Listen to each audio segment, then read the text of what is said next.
And good day, ladies and gentlemen. This is Bill from Supermap, and welcome you to the third international workshop on GIS technology.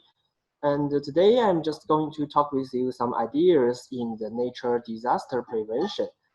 And also in the past 2 years, in the past two international workshops, we also discussed about this topic several times. And this time we are going to change a new idea just to take a real case of the system we use to prevent the nature disaster to help you understand our ideas and help you to extend your ideas. So the topic of my presentation today is the discussion about nature disaster prevention, and I will take geological disaster as an example.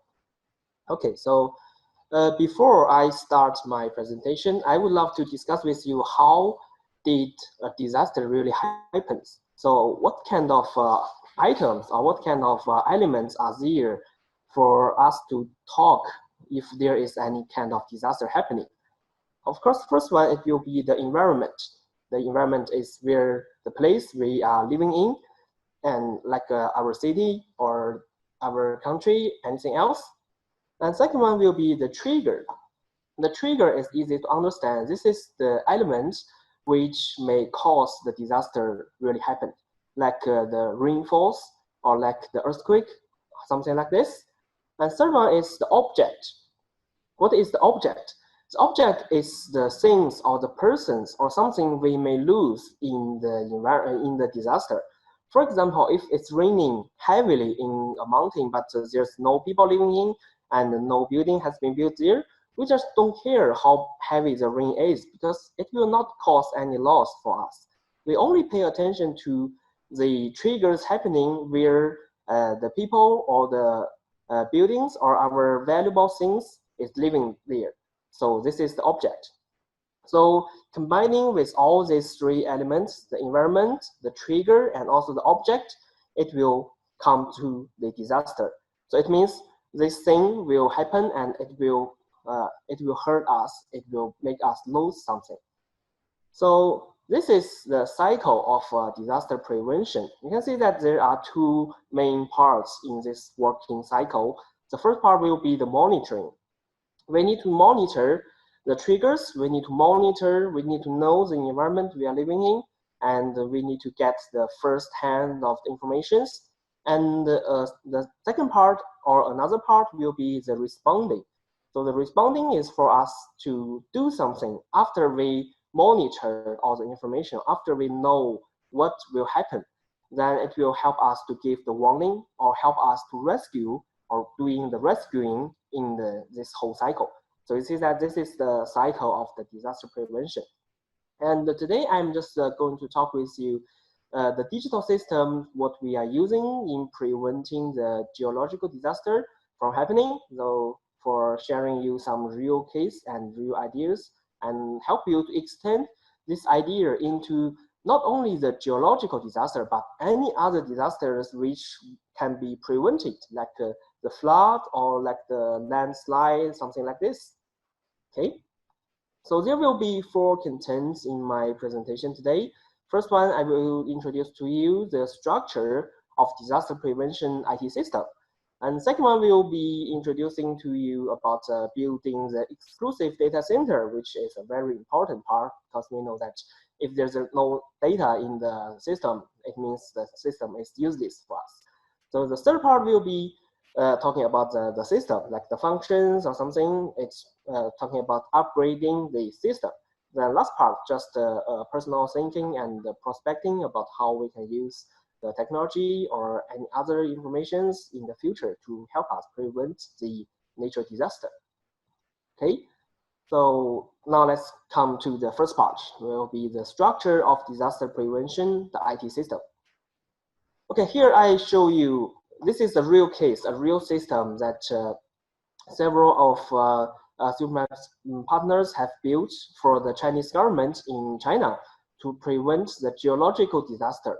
So you can see that this seems to be a very complicated system because it has so many layers and so many different elements to build up this whole system. But if I just help you to divide them into 6 different layers or 6 different parts, it will be easy for you to understand. First one will be the sensing layer. The sensing layer, what we call sensing layer, it means we should have different ways to sense the data, to collect the data, like the sensors, like going to on-site to do the surveying, or just checking from the CCTV cameras, all these things. It will be the sensing layer to help us get the multiple data source. And after we have built the ways or structures for us to collect the data, next part will be the infrastructure layer of the system.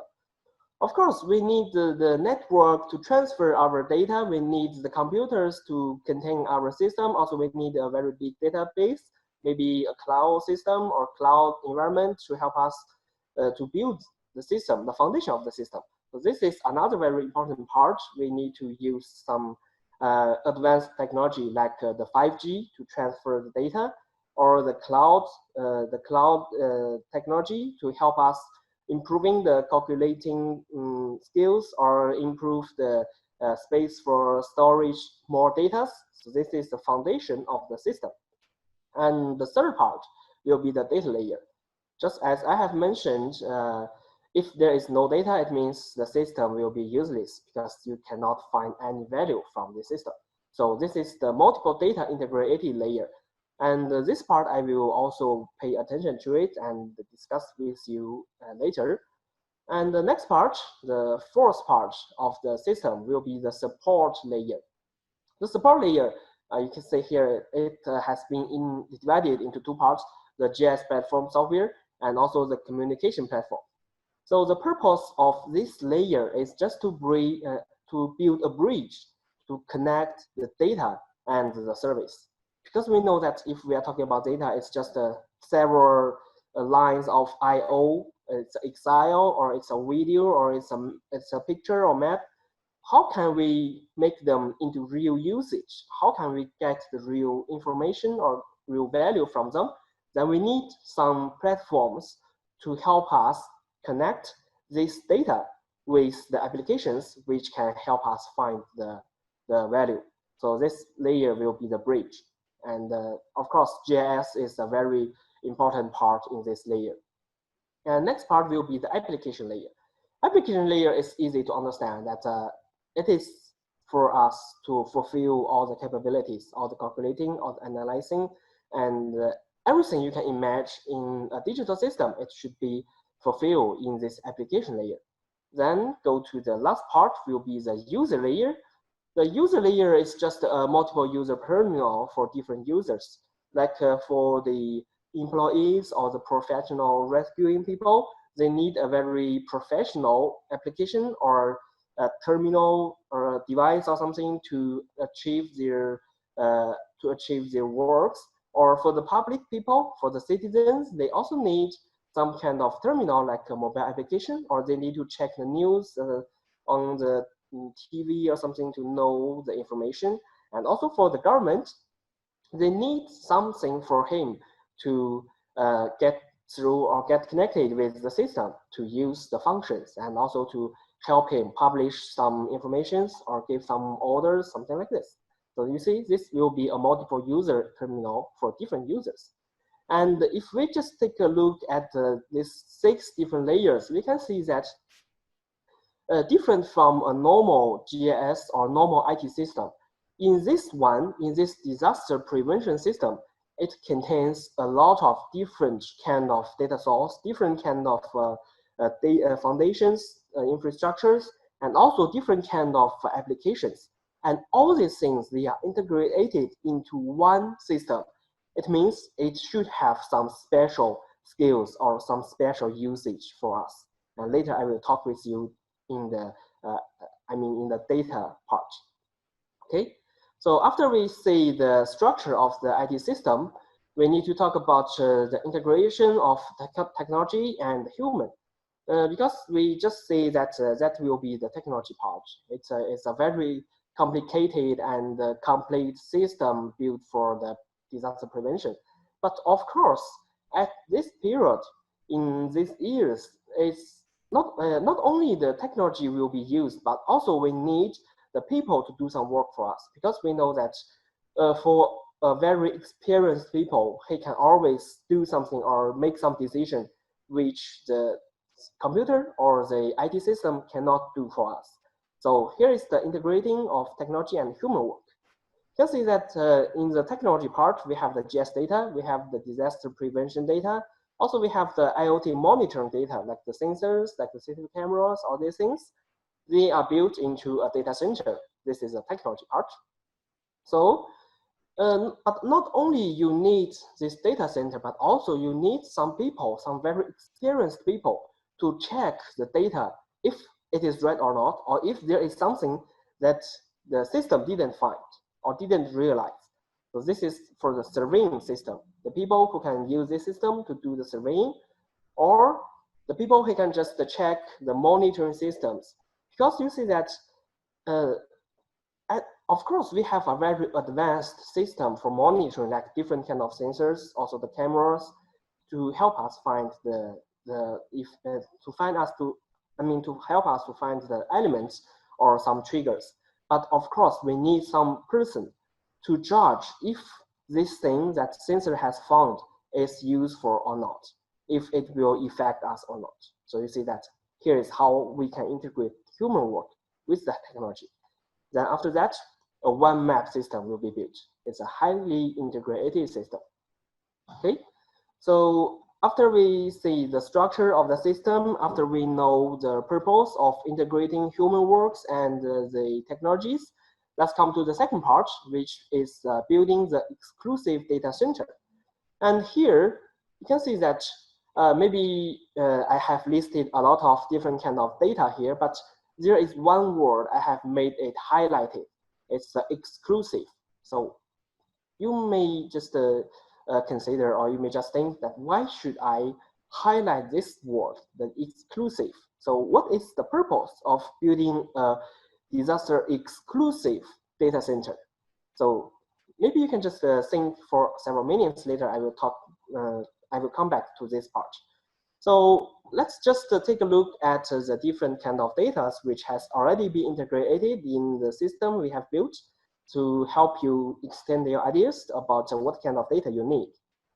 Okay, so first one, sorry, something wrong with my PowerPoint. Okay, first one will be the GIS data. Yes, of course, the GIS data is the basic or the foundation of all the data. You can see that here we can integrate the image data, the vector data, the DM data, also the 3D models like the UAVs, like the SketchUp or 3D Max, something like that, even the point cloud. All these different kind of GIS data, they are integrated for some purpose. Here is the purpose. We need to know the area. Just like I have mentioned, what is the element of disaster? First one will be the environment, right? So this is for us to know the area in multiple ways. We need to know the environment in multiple ways, and this will help us to do the decision. It will help us in the decision making. And the second part will be the disaster semantic data.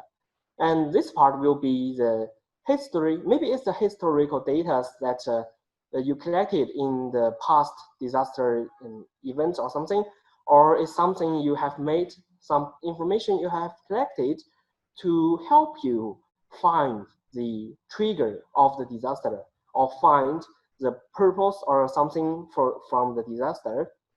So in this part, it should contain the geological disaster, it's responding data, and also the surveying data. And of course, the semantic maps for you to know different kind of elements or different kind of information which you pay attention most. Like for different departments, they have different kind of data. The weather department, they have the data for rainfall. The land department, they have the data for land use. So if you integrate all these data together, it's better you have a semantic map, because if you just show all the information, all the elements in one map, it will be very mess. So if you make them into semantic, it will help you to know what kind of information you are looking for. And of course, there will be a purpose for us to build the semantic data. It's to know the threatened areas and the real situation. And also we need to know the evacuating and rescuing ways. for the people, for the employees who is working in the rescuing team, they all need to know about these informations. And of course, the third part, it will come to the monitoring data. The monitoring data is just, you can just connect to several sensors or any ways or any data sources for you to know the real situations, like the GIS, like the Earth monitoring, also the CCTV cameras, and also the weather data integrating. All these things have been integrated. It comes to the objects. So you see, as I have mentioned, another element to build up or to make the disaster really happens is including this part will be the triggers. So this one is for us to know what is happening and to know what and when it will happen. Yes, and after all, we come to the last part. It will be the disaster survey work or the disaster survey data. Just like I mentioned in the previous page, not only the technology we need to integrate it, but also we need to integrate the human works, because a very experienced people, we can always find the useful information for us from all these data. So here is the disaster survey data. And it's easy to know the situation directly because you are checking it on site. Okay, so now let's come back to the question I have asked you in the beginning of this part. What is the purpose of exclusive data center? So here is the reasons, and there are three reasons. First one is there is no data exchange. So it means all the data is in one part or in one place, and all the people from different departments, from different areas, they can just access to this only place to get the useful data. So it means all the data will be collected in one place and there will be no information shortage. So there will be no data lost. Just like if someone or some department, they didn't share their data with others, so this part will be an information shortage.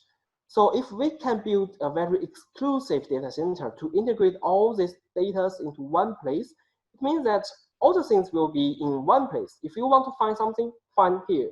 You don't need to go to different departments. It will save a lot of time for you, and also it will improve the efficiency. So after all, come to the third part of the purpose is give you the possibility for deeper research. Just for example, we all know that the flood is a very terrible disaster.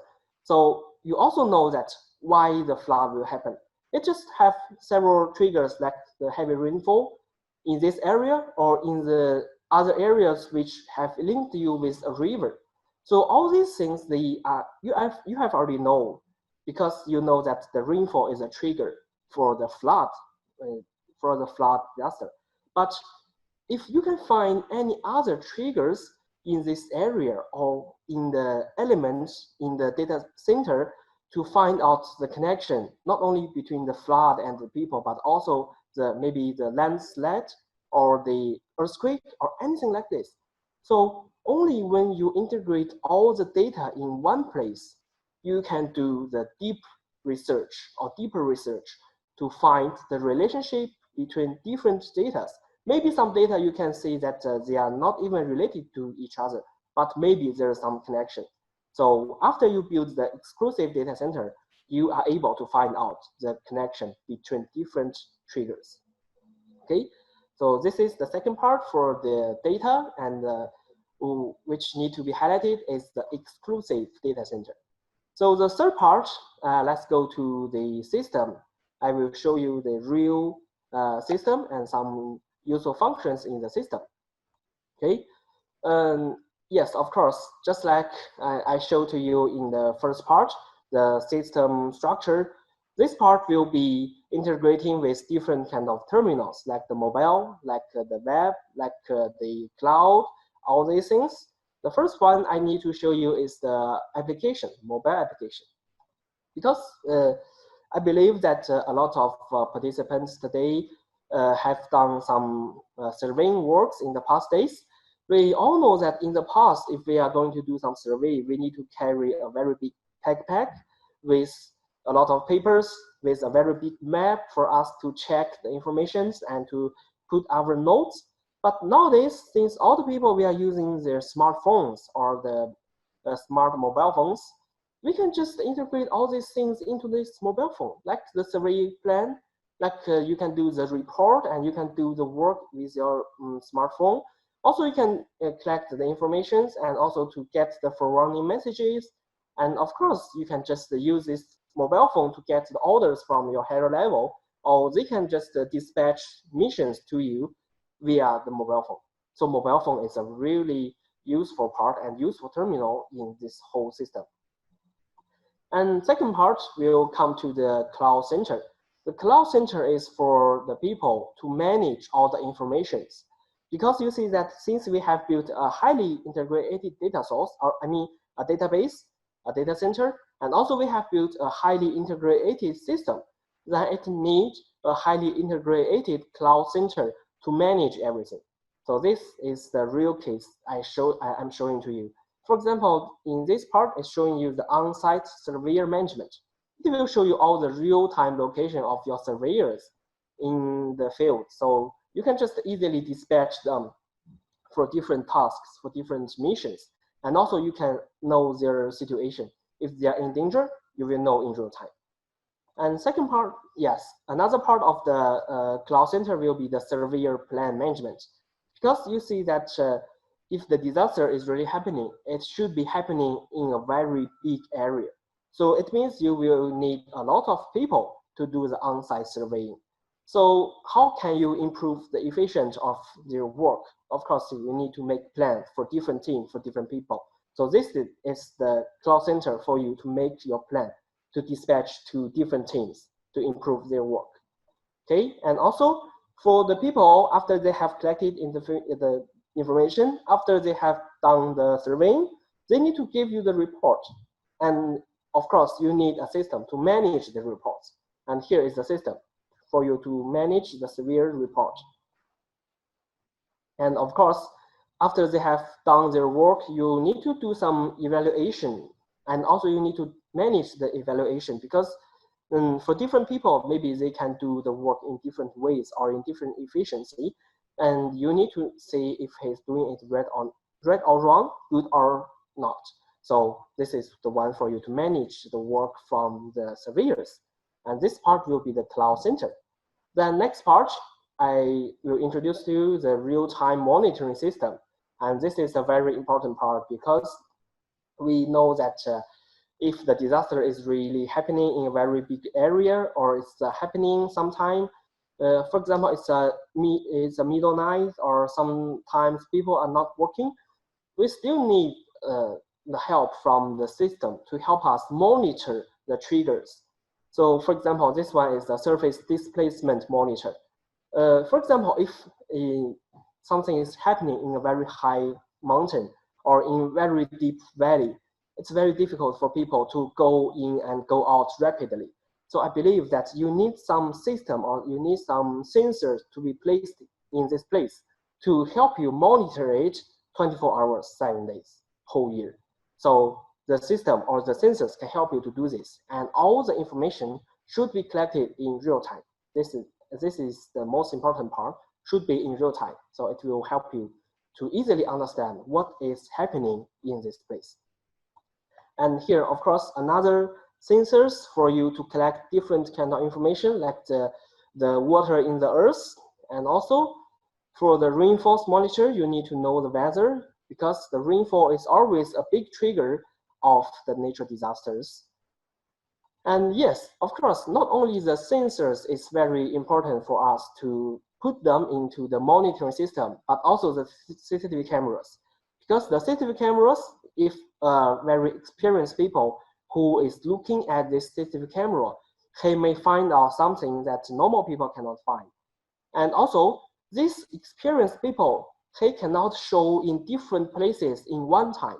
So the way for him to check the real situation in different places in one time, it will be using the CCTV cameras. So he can just be sitting in the meeting room to pull out all the CCTV videos to see what is really happening. It will improve the efficiency for him too. Okay, so after you have integrated all the monitor, all the sensors, all the CCTV cameras, and also all the reports, all the evaluation or something, you need a dashboard to show all these informations to maybe to the public or maybe to the higher level of the manager to know what is the real situation and how about the statistic information in this area. So through this dashboard, you can see all the informations in your area, in this place or in the environment, and you will have a full mind, a full idea in your mind. So you will be very powerful in the dispatching and in the preventing decision making. Okay, then last part will be the forewarning system. Because you see that after we have collected all these informations, all these data, all the sensors we have been placed, then we need them to tell us what is happening or when it is happening. So it will need a real-time forewarning system. Just like you need to set a threshold value for the sensors. If the value reaches some exactly value, it will give you the warning that something bad is happening. So this is forewarning system, like the forewarning for the surface displacement, also the forewarning of the water in the earth, also the forewarning of the rainfall. You can see that when you integrate all these different kind of sensors and you can collect the information in real time, then it makes you possible to get the forewarning in real time. Because, for example, if it has been raining for around 2 hours and the flood is already coming to your door, then you get the forewarning. It's not good.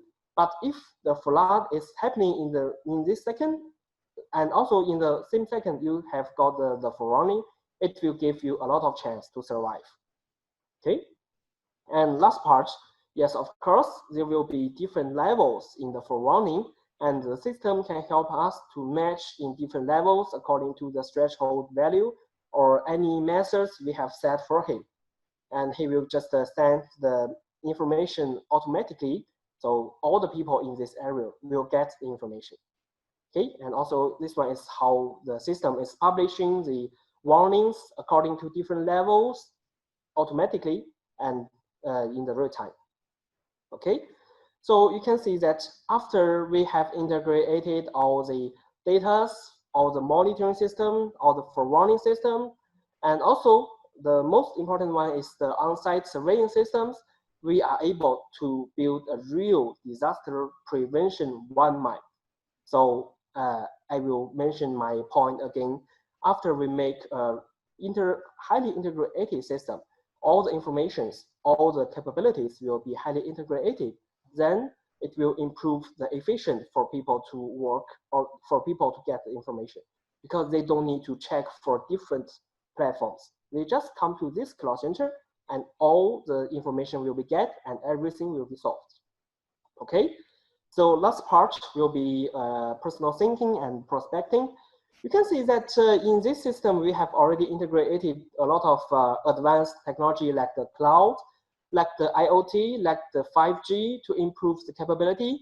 But also in the future, I believe that we are able to integrate more technologies like the artificial intelligence, like the blockchain. And also today, I just show you one real case about the geological disaster prevention. And I just want to share my idea with you to extend these ideas into prevention of any kind of disasters.